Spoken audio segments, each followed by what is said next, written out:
Be ready. 15 seconds.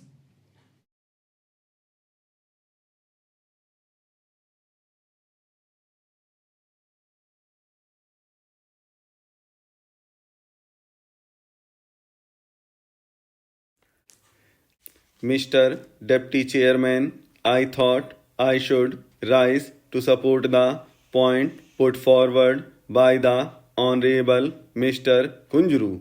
But my honorable friend from Hyderabad has said certain things which I had better deal with first. He has attacked more or less the whole system of elections in India.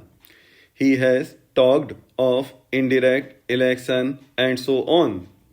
I am afraid he has gone far beyond the scope of the bill, and I do not think that needs an answer at all. As regards the question of preparing electoral rolls, I think there is ample power vested in the Election Commission to order the preparation of a regular electoral roll if the Election Commission considers it necessary for any extraordinary reasons such as a large exodus from one place to another and things of that kind. Otherwise, as the Honorable Member himself said, it is such a vast country and such huge numbers are involved that I think it would be really an unnecessary burden on the resources of the state to launch upon the preparation of electoral rolls every year. The same purpose could be served by revising the electoral rolls every year as per the directions given by the Election Commission as well as the rules laid down for the purpose. In a democracy, one of the prerequisites for its success is vigilance, and I think it would be quite in order to expect the people of various parties to interest themselves in the revision of these electoral rolls. In fact, that is an obligatory task of the citizens, and it only helps to greater awareness and alertness on the part of the different parties. There was another point made by my honorable friend to which I should like to refer. He referred to false personation. I am not going to deny it absolutely. There might have been some false personation, but to say that it was the Congress that resorted to false personation and that all other parties were paragons of virtue and were angels dropped from heaven is simply absurd.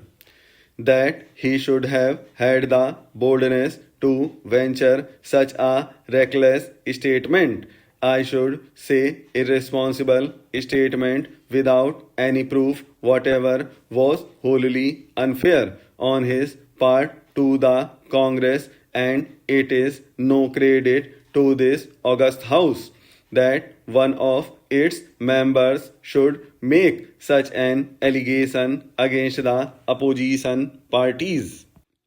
Sir, my purpose is more to appreciate the stand taken by my honorable friend Sri Kunjuru.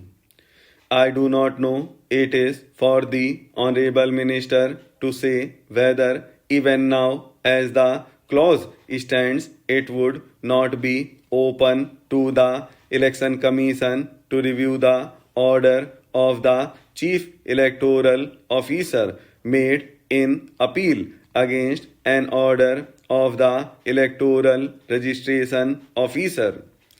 I have an idea that the Election Commission is supreme in these matters, that even when there is an appeal from the electoral registration officer to the chief electoral officer and the chief electoral officer passes an order, though it may be final in the ordinary sense, it does not preclude the Election Commission from revising that order.